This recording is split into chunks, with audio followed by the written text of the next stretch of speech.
We are Lagos Talks 91.3. Let's talk. Ladies and gentlemen, boys and girls, welcome to the most exciting sports show on the planet. Sports Zone, live on Lagos Talks 91.3 FM. I know just the way to get Mr. Femi far away to just calm down once he's in the studio. He typically comes in with a lot of excitement and glee, and sometimes a little bit of accusation and a pinch of, salt of blood belly. But hey, today he's live with us in the studio, the king of bridges, the prince of palliatives, the wearer of the black ring.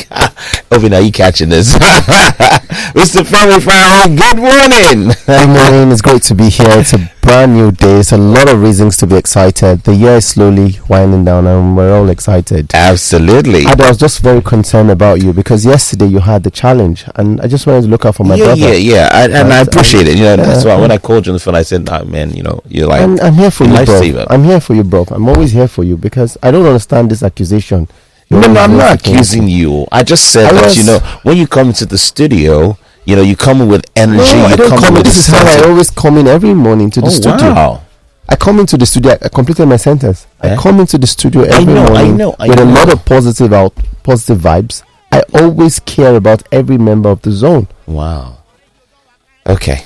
Is it not? Am I not the one you guys always ask every time for everybody? Where's Foki? Where's this? And I always tell yes. I'm not saying that you don't have a caring attitude. I'm not saying that you don't have a heart for people. What we asked you was it fertilizing day? I was just curious. Was it fertilizing? I was just curious to see you transition. No, I'm not saying anything. Transition from the exuberant Femi Faraway to the calm, collected Femi Faraway. He was quite big.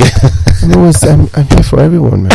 Anyway, good to have you here, and thanks a lot for yesterday. I appreciate it. Also in the building today, the 444-332 formation man. He is the pundit, the sage, the traveler, the one they call the Harbinger of Joy, and master of income.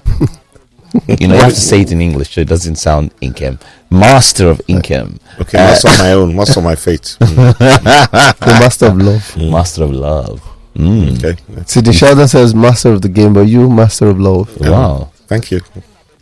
I take all this out.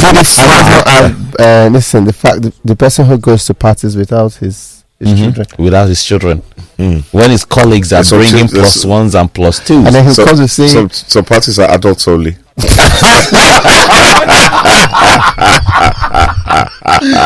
Okay. Live with us in the building. Good morning, sir. Morning. An absolute pleasure. Nice to see you in the studio again. I do and all that. So I hope you got lots of fertilization done. So good. Baby boy. It's all good. Anyways, I want to say something slightly controversial this morning.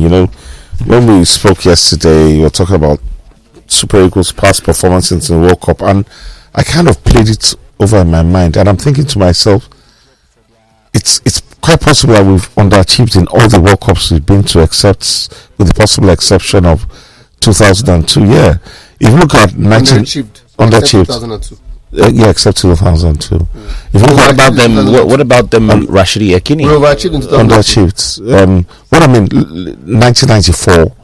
We went with some of the best. In fact, I don't think 25 years later or 26 now. Was it 28, 94 to now? That's 28, yes. We haven't got anything near that stellar bunch of guys that we took. Different African champions that we took to the World Cup yesterday, 94. And we got knocked out in the second round due to a naivety, I think, considering a goal and then lose it.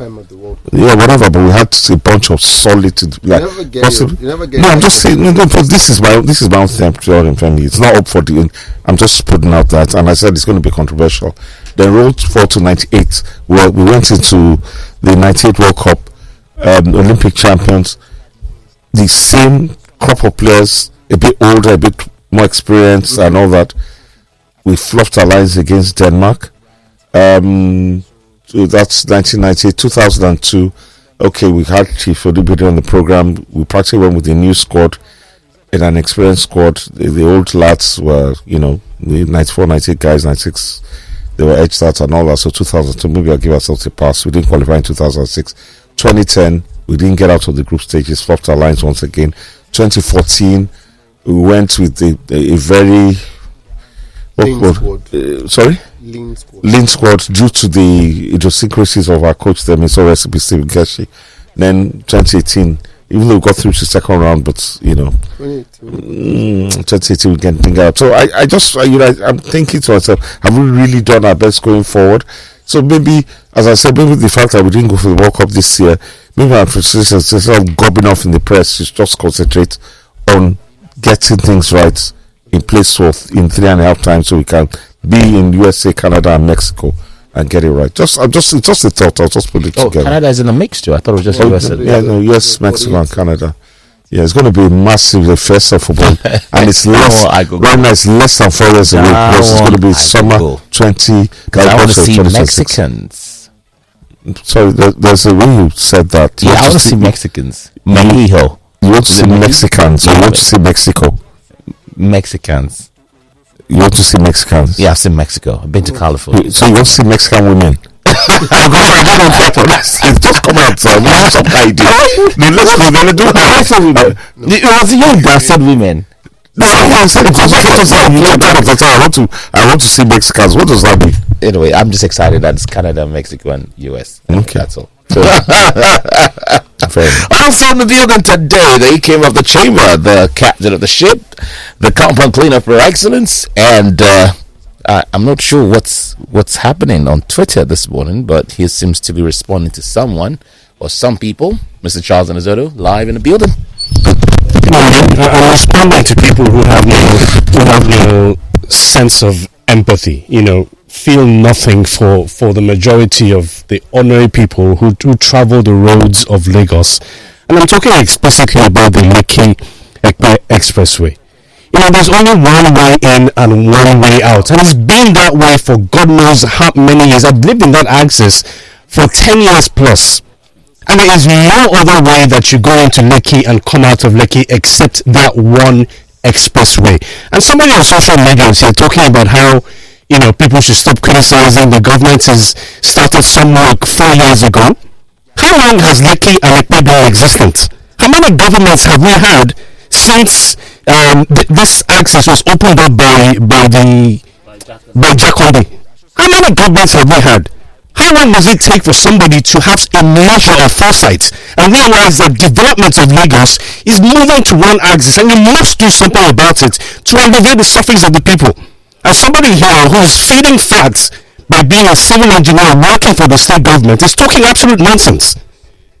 Yes, it's for carry for that. Do you know how long it took for me to drive from my house to get to Chevron this morning? Just because one car broke down, there was an accident, and it took hours just to drive through. In fact, to even make matters worse, the flyover, what's it called now, bridge that has been constructed there has been on static. For good news, and it stopped working. The contractors are not doing anything. They just erected. They just come to press down and they leave. Press down and they leave. And then what makes it even more annoying is that the contractors narrowed the road. Because in the bid to maybe expansion and whatever they did, they now narrowed the road. So the road that was wide that we're managing before, maybe it could take 3 cars or 4. Now it can take 2, and everybody is scrambling to pass through. And the contractors are not even showing any signs of doing anything. Just left it the way it is. Everywhere else abroad, you build roads and make things available before residents now move into the area. I was going to say here it's not this. They go to what they do. They put the roads down. They lay the roads first, and then development comes. Then when they put the roads, you have truckers carrying the stuff. So in order to service those truckers, they now build roadside cafes, truck stops, and all that. And from then, gas station development starts. So you have small towns develop, but the roads are there. You don't have that kind of going. Just have one road, because I live in that neck of the woods as well. And to be honest, there's no road in Lagos that has a hard shoulder. There's no road in Lagos. If your car stops for whatever reason, you're at the mercy of licensed officials. To be honest with you, I don't. Hard shoulder anywhere. I don't even know what a hard shoulder is. To show you where that's to show that it doesn't exist.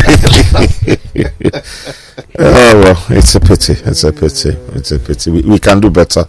And for those people that are feeling fat on Nigeria suffering, well, I wish them well. Yeah, people pay taxes. Yesterday I was driving through Lagos, and if people owning a car in this state or in this country is not a luxury.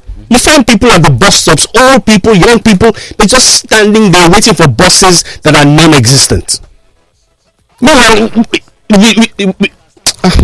loving this judgment of the people, honestly. How is just gaping at you? I don't know. I don't live in that axis, so I cannot. No, but don't you know that? Yet we call Lagos a metropolitan city. In every other place, you have transportation that comes by the minute. You stand at the bus stop, you know that in the next 10 minutes, a bus or a train will arrive. Here you stand for hours and. I just don't know. I knew that during the fuel scarcity, the people were going through hell. It's the first scarcity still on now. Which fuel scarcity? The fuel scarcity is on. It's still on. In front of DSS's pronouncement, say 48 hours. Going through hell. That about DSS, they're still doing some higher place. This is December. Usually, the roads are always free in this period, but now, not free now. So the same thing. And then, because this same complaint, Third Mainland Bridge is the same thing. The road is bad. There are potholes everywhere. Potholes everywhere. So just imagine early in the morning, and then there's no light on Third Mainland Bridge, and you're driving at night or early in the morning. You most likely will lose your tire. You most likely lose a tire or your what's the name, shock absorber or something. In case you're wondering, we're talking. This is Lagos State is working. I don't want to know what the other bridge is like. The amount of robbery that goes on the other bridge. Well, it's a pity. We hope things will get better, sure. To be next year's elections, Abby. Well, some people say that sometimes they use these ongoing projects to kind of lure voters in. To say, oh, we started the work, vote for us and we'll complete it. Well, God day. That's why I always say God day. God has given us sense already. Use it. I'm not the government. and I've never done contract with. I don't know what because I've never done contract with Lagos State government. So, not that I wouldn't solicit for if I came across, but just in case one some pumps at least, I'm open to. We are Lagos Talks 91.3. Let's talk.